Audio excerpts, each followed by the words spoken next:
everyone, I'm Ash, and I've seen all the Star Wars movies, and you know what? I still gosh dang love the prequels. They're some of my favorites, actually. And look, from a technical standpoint, the prequels are bad. There's no denying that. The storytelling is bad, the dialogue is god-awful, and even the CGI is, we've come a long way. But you know what? The characters are good. And I know you're all thinking of whiny Anakin Skywalker right now, like, what? How is this a good character? But hold on to your butts, because I am getting there. But first, a quick message from our sponsors. Me, I'm the sponsor. Hello. If you're new to this channel, this is this third installment in my #6fanart series. Click the tab above to see the previous installments and hit subscribe and ring that bell to see the rest. When I'm all done, I'm gonna post a summary video where I describe what I learned from #6fanarts and even how it changed my drawing style a little, so definitely ring the bell because I can already tell that is gonna be good. But back to our regularly scheduled content. So, what makes the prequel characters good? Since it's certainly not the writing, and I'm definitely not claiming that all of them are good, looking at you, Jar Jar. Well, there are 3 things that I can think of. First, premise, then potential, and finally, there's the fact that I find the movies inspirational. I know, like what? Inspirational? The Star Wars prequels? Yes, I'm getting back to that. Keep listening. So first, let's talk about the premise. Let me ask you something. Has anyone ever described a book or a TV show to you, and without even looking it up, you were like, that sounds awesome, I have to watch that right now? And if that's happened to you, that's probably because the show had an amazing premise. I was like this with Death Note.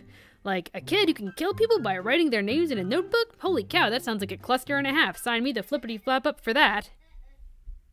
Please excuse the demonic child laughter. But by the way, Light Yagami from Death Note is going to be one of the characters I draw in the 6 fan arts challenge, so stay tuned and hit that bell for that.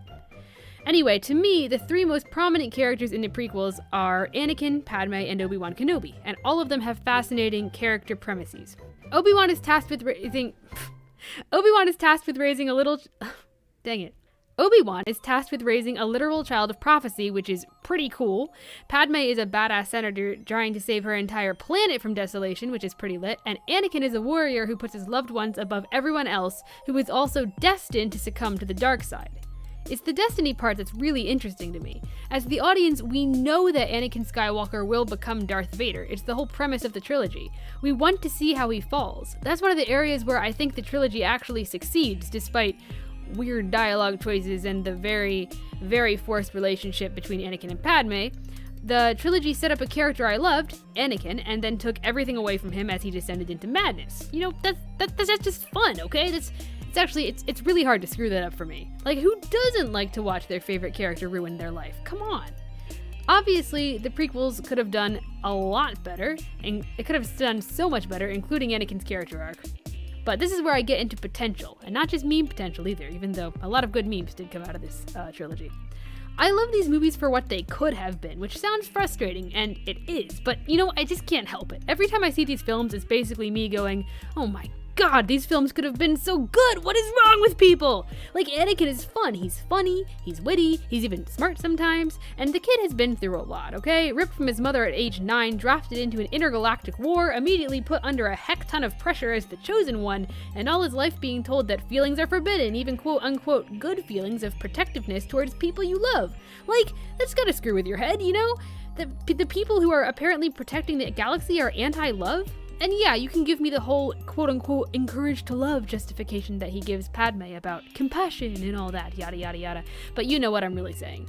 I'm getting to the meat of the issue here. This kid is alone and the Jedi keep him that way.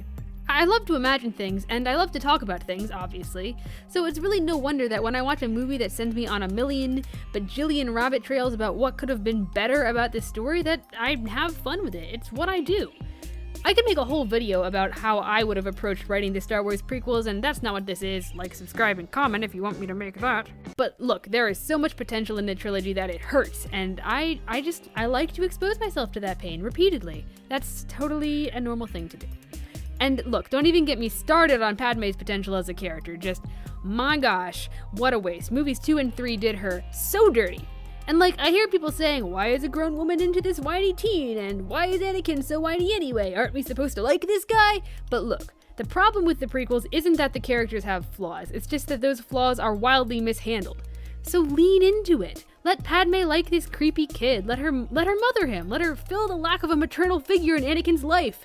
And if you're like, oh god, no, Ash, that's too Freudian, then look, I'm sorry. Clearly we haven't known each other very long. Of course I'm going full Freudian with this.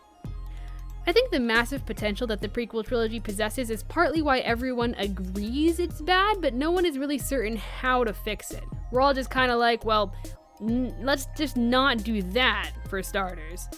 And I think the allure of the original Star Wars trilogy was that it's a very simple story, and maybe the prequel screwed up just by starting to make it more complicated. But look, if you're going to make the main antagonist the protagonist, and you're going to antagonize him with the very people you held up as paragons of justice in the first trilogy, then of course things are going to get messy. I think maybe Lucas just didn't want to go there. If you haven't looked up any of his interviews on the dark side, you should. It's very religious, a little bit creepy, and I am damn tired of people holding up the Jedi as moral paragons in 2020 of all times, but that's another video, I digress. So remember how I said the third reason I like the prequels is because they inspire me? Well, time to get into that. There's really something inspiring about how god-awful the prequels are. Like, if a movie trilogy this bad can still fill me with angst and anger and just general feelings that honestly put me in danger of turning to the dark side if I were in a Star Wars universe, way to go, George Lucas, then I mean, maybe I could make something mediocre to good that would make people feel the same way, only hopefully a little less disappointed and rage-filled. And maybe that's what makes the Star Wars prequels good after all these years. Feelings. They make you feel things, even if those things are just, God, why does this exist, Lucas? Why would you do this to me? Why? Why? And because I get so focused on what I would fix if I rewrote the trilogy, it actually forces me to focus on tropes that I like and that I wish I used more in my own writing. I like the emotionally damaged kid acting out against authority, okay? I'm basic, I get it. I like messed up romance plotlines. I like frazzled parental figures who don't actually know what they're doing, but they're trying their dang best anyway. And again, I really like watching people destined to fail. I want to see how that happens. I want to see how it influences their psyche. I want to see them cry out in pain as their hubris ultimately strips them of everything they worked for. I want to see Death Note again. I love that show. It was a good show. Anyway. Look, I don't claim to be a massive Star Wars nerd. I know nothing of the extended universe that Disney erased when it bought the rights to make the sequels, and I haven't even seen all of Clone Wars, and hold on, before you unsubscribe because of that, hold on. I have been keeping myself very busy with meaningless tasks over the last few weeks, but I will make you a deal. If you guys get me to 20 subscribers, I will make it my #1 priority to watch that show to completion. I might, and I feel like I'm gonna regret saying this, well, maybe, no, I probably won't, I might even get Disney+. And I will update you on Twitter. So, yes, if you want that, subscribe, ring the bell, share this video with your friends, and leave a really cryptic comment about something weird that happens in the Clone Wars to influence my thought patterns so I become more and more curious until I have to watch it.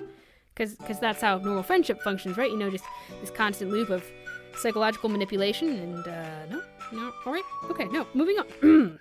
This is all from me for today.